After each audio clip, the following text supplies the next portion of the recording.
putting it all together, pretty much what we just did. So I'm seeing someone here, another question here, are we absorbing CO2 into the capillary? We're doing so at the venule end, right? And that's the whole purpose, that we don't just have, perpetual filtration happening. There needs to be allowance of a little bit of absorption as well, because there are things in the space that we need to bring back into the capillary and send them to the veins and send them back to the heart, i.e. CO2 and some of the other metabolites we described earlier, okay? Good, so I'm glad you guys are, making these connections and putting it all together. Don't worry about being redundant, okay? There's no silly question. If you've got questions, no matter how big or small, just go ahead and put them in the chat, okay?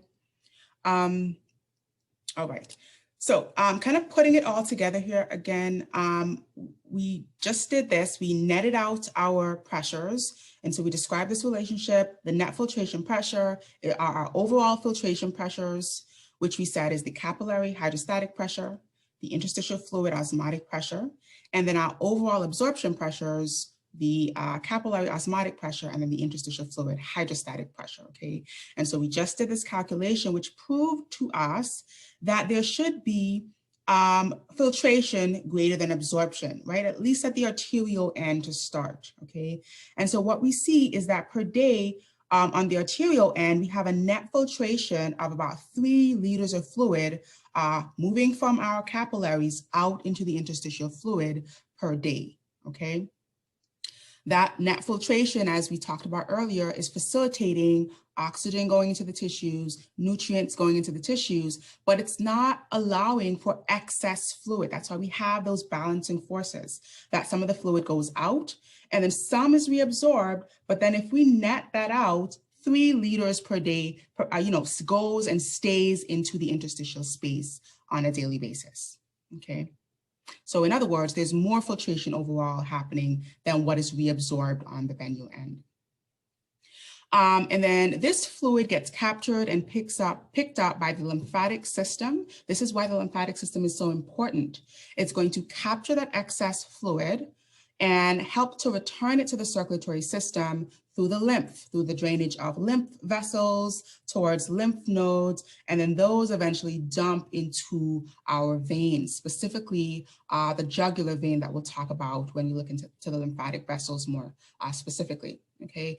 But this, I wanna point out here, this fluid does not just stay in our tissues, although the net movement favors fluid 3 liters per day moving into our interstitial fluid space. It needs to be recaptured by the lymphatic system and sent back to our circulatory system. And that's what keeps that balance and prevents us from being excessively swollen. If we don't have that lymphatic movement, which is what exercise helps with, that lymphatic circulation, we start to see edema, we start to see, bloating and swelling and pitting, which are signs of excess fluid in and around the tissue space, okay? Really important part of how the lymphatic system connects or, helps or facilitates our circulatory system as well. Okay. Let's talk about some of the clinical relevance to all of this here. So let's look at some of the factors that affect filtration and absorption across capillaries. So standing on our feet, things like injuries or liver disease can actually create some imbalances in these forces, as I was trying to kind of describe earlier. If you're standing on your feet for a very long time, if you're a surgeon or maybe a hairdresser or someone who has to be standing for a very long time, what you do is you increase the pooling of blood in the legs and in the limbs, and you start to create increased hydrostatic pressure in those vessels. And just to take it back here, remember we said that the hydrostatic pressures are due to the presence of fluid in those spaces. So the capillary hydrostatic pressure is due to the presence of fluid in the capillaries. And so if you increase the amount of blood that's pooling in your limbs, standing for a very long time and preventing that venous return, what you see are increased hydrostatic pressures, which increase that capillary force. Remember, that is a force that favors the movement of fluid out into the interstitial space. And this is why you end up with swelling if you stand on your feet for too long, okay? Another example, injuries. Think about when capillaries are damaged. So if a capillary is damaged or is broken, then we have now the leaking of that fluid along with the proteins that would otherwise not be, moved or, not be able to get through those pores in the capillary. They can now leak freely into the interstitial space, and they exert a force that pulls fluid into the interstitial space where we should have otherwise had a force that's zero, okay? So whenever proteins can get into the interstitial space, either through damage of a capillary or through this inflammatory response. So as a part of our inflammatory response, histamine is secreted. And histamine actually increases the permeability of our capillaries. It makes our capillaries leaky to proteins, okay? It increases those pores, and then proteins can just slip right through and end up in the interstitial space. And when that happens, just like when we have an actual tear or injury in the capillary, we now have proteins in the interstitial space where they should not be. And they begin to exert that interstitial fluid osmotic pressure, and that pulls fluid into the tissues, and that's what creates our swelling, okay? That's why when you have a fracture of a bone, you see that swelling immediately start to happen. Okay, someone is asking what would cause that type of damage. Any type of trauma would cause that damage, any type of trauma, a fracture, an actual, cut or severing of a vessel, any type of trauma that would cut the capillary wall would create that type of damage. Okay, excellent question. And just to kind of go a little bit further here, the purpose the reason why histamine increases our capillary permeability is to facilitate immune cells getting to the site of injury. So this is an intentional immune response from the body. It needs to make the capillaries leaky so our white blood cells and our B cells and T cells can escape the capillaries, which they otherwise could not, and make their way out into the tissues and get to the site of that inflammatory, whatever is creating that inflammation, and start, working on whether it's a bacteria can create swelling, an outright injury or trauma can also create this type of swelling, okay, because of that capillary permeability or that leakiness in the capillaries. Right. And then the third one here, liver disease. So if we decrease plasma proteins, which usually happens as a part of liver disease, remember that main protein I talked about, albumin, which is what is in the plasma and creates that capillary osmotic pressure. If we have injury or trouble with the liver, think about cirrhosis, think about liver cancers or tumors of the liver that decrease the creation, this is where albumin is made in the liver, then we have less of those proteins in our plasma. And so we have less of that pull force in our plasma. And so we have more sort of overtaking of the push forces, if that makes sense. This is why liver disease also creates edema and swelling, okay, around the eyes, in the lower extremities, and just really all parts of the body, okay? So we want to be making the connection here that if I increase a force, I am going to increase, the movement of fluid in that net or general direction. But like with liver disease, if I decrease my absorption forces, then guess what? My filtration forces now are, proportionally higher, and they take over and they start, exerting this excess movement of fluid into the tissues, which creates the swelling that we see as well. Okay. Continuing on here, kidney disease is another one. In kidney disease, we have injury or damage to sometimes the glomerulus. The glomerulus should filter and it should not allow proteins through, but if you have any type of, usually autoimmune diseases will damage the glomerulus and allow proteins to get through. That can create imbalances in our forces, as well as some of those important plasma proteins are lost in the urine. Another one is just increase in blood volume and increase in blood pressure. Kidney disease also presents with higher blood pressures. And so if we increase those pressures, we increase the filtration forces, again, creating that imbalance and more fluid leading to that edema. And then the last one here, heart disease. Now, heart disease can create swelling in the lungs, which we call pulmonary edema. So congestion or a backup or buildup of fluid in the lung circulation. That is if we have heart disease on the left side of the heart. So if the left chambers, mostly the left ventricle is not pumping adequately, we start to see that backlog of fluid that creates pulmonary edema. And then we also see it on the right side as well. So if the right ventricle is not working effectively, we start to see the backlog of fluid that creates this peripheral swelling. So right heart failure usually leads or presents with limb swelling, again, that edema in the legs, swelling in the face, swelling in the arms, whereas left heart failure usually presents with pulmonary edema, congestion in the lungs, coughing, and so on. Okay. Just to give a little bit of context of why these pressures, these forces are so important and how they play into our physiology in more of a clinical way, okay? All right, I'm gonna pause here and then I'm gonna spend the last few minutes just sort of absorbing this a little bit. I've got some checkpoint questions and then some quicker questions as well, some poll questions.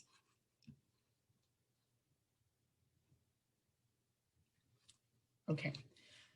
So the first question here, how do fenestrated capillaries differ from continuous capillaries? So how do our fenestrated capillaries differ from our continuous capillaries?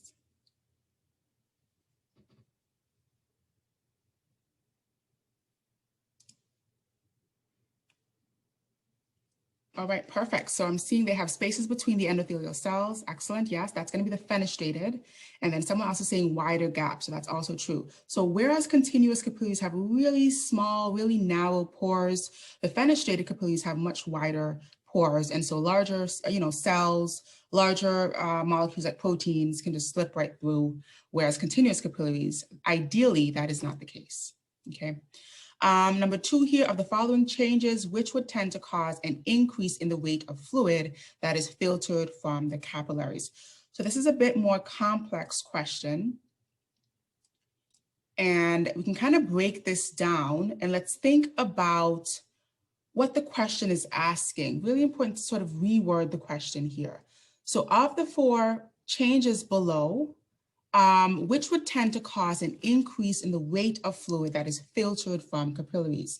So we're really asking which of our 4, changes here would favor increase in filtration.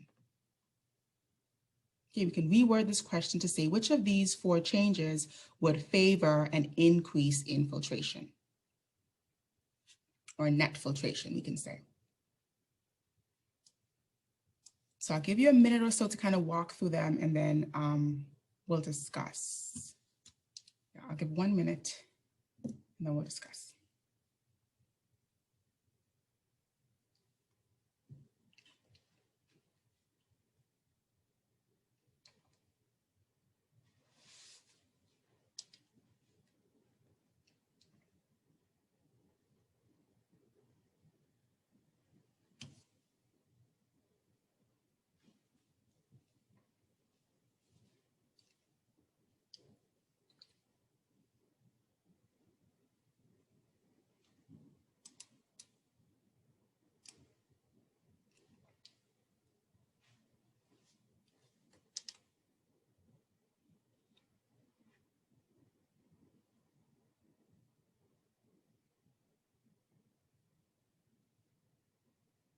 Okay, final few seconds here, and then we're gonna start going through these individually and saying yay or nay. Okay, so let's start by thinking about, first of all, we're bearing in mind, we're asking about what is going to increase the rate of filtration. So the first option, a decrease in capillary osmotic pressure, okay? So what forces this? What's happening here? If we decrease the capillary osmotic pressure, what's happening? Where is fluid moving or not moving?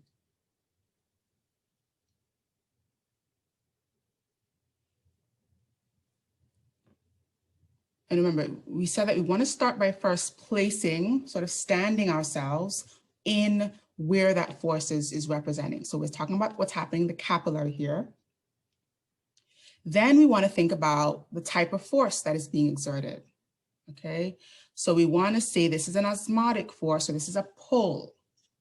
So I'm standing in the capillary and I'm pulling fluid to me. So that's going to be fluid moving into the capillary, right? But this is a decrease in that force. I'm seeing in the chat here, fluid is getting pulled into the capillary, but we want to take this word decrease into account as well. So if I'm standing in the capillary, pulling fluid to me, but I decrease that force, what am I really doing? If I'm decreasing an absorption force, what's really happening in terms of the balancing out here?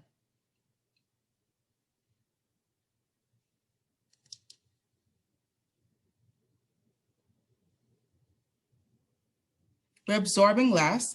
Excellent. That will increase filtration. I'm seeing some responses in the chat here. Excellent. So you would increase filtration if you decrease the absorption force, which is that capillary osmotic force, which would be pulling fluid into the capillary. Okay, so this is where things can get a lot more complicated. So make sure you're paying close attention to the wording of the question. If I decrease the capillary osmotic pressure, that would in fact increase filtration. Let's look at B. A decrease in interstitial fluid osmotic pressure.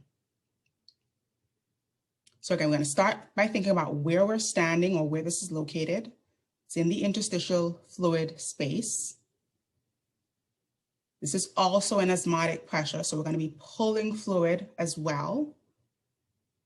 Okay, so I'm standing in the interstitial fluid space and I'm pulling fluid to me, but I'm decreasing this force. So I'm increasing, I'm decreasing a filtration force.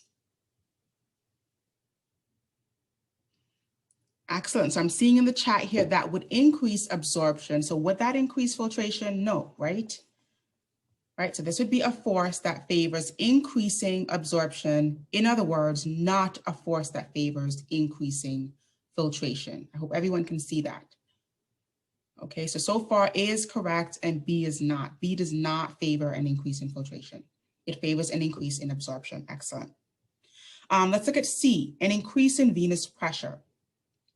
And just to kind of translate this here, again, we said venous pressure translates to pooling of blood in the legs. Think about someone who's standing, a hairdresser or a surgeon standing on their legs for long hours. They start to pool blood into the lower extremity vessels, which is, in other words, more fluid in capillaries, okay? And so what force am I increasing by doing that? So I'm seeing a question, can you have a negative pressure? You can have a negligible pressure, so it can be 0. So it's exerting no force. In terms of the net pressures, yes, you can have a negative pressure. Okay, hope I answered that correct. I hope I answered that question. So we're looking at C here, an increase in venous pressure, increase in the amount of fluid in our capillaries. So what is that doing?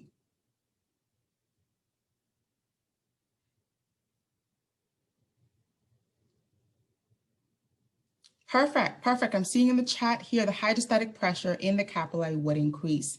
Absolutely correct. Would that translate to increased filtration?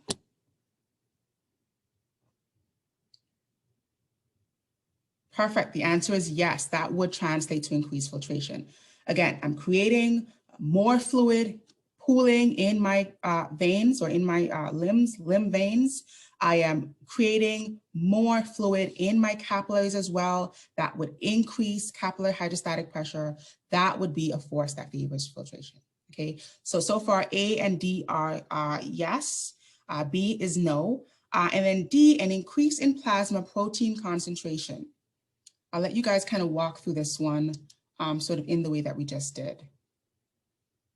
An increase in plasma protein concentration.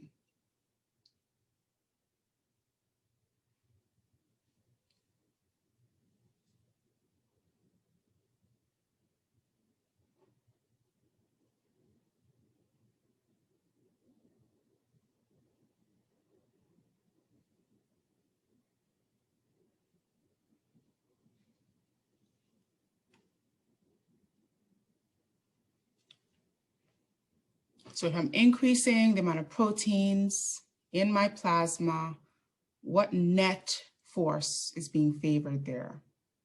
Or what net movement of fluid?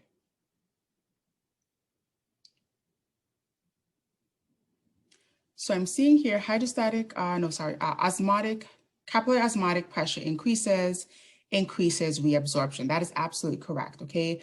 Again, don't let the words or the different words here fool you. This is why it's so important to think about, where am I standing?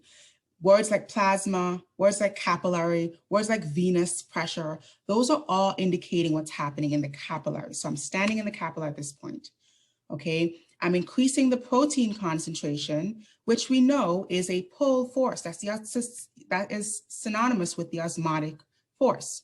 So increasing my capillary osmotic pressure, in other words, the amount of fluid that's being pulled from my capillary, that is a force that favors absorption, movement of fluid from the interstitial space back into the capillary, okay? And so that is not going to be a force that favors filtration. So the correct answers here are A and C, okay? Make sure you understand how we get this connection and why A and C are correct. So someone is saying, could you explain what venous pressure is, and then the pressure on the venule? And okay, so here we're not necessarily looking at venule or arterial end. We're thinking about our capillary in sort of a net way, and we're thinking about the fact that this is an increase in fluid in the capillary, okay? Standing in my capillary, this is where that force is being exerted, and the increase in the amount of fluid there. Because I'm increasing the amount of fluid there, I too am increasing the hydrostatic force in the capillary, okay? And we know that capillary hydrostatic pressure favors filtration. So if I increase venous pressure, increase fluid in my capillary, I increase the favoring or the movement of fluid out, which is increasing filtration, okay? All right, let's see.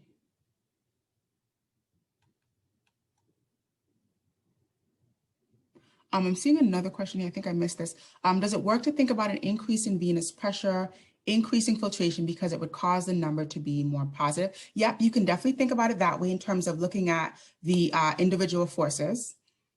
You can think about it that way. So the number is going to be more positive, in other words, bigger, right? So that filtration value gets bigger. So that is more filtration or increasing filtration. Okay. All right. We don't have much time left. Let's look at a few. So these are the answers here.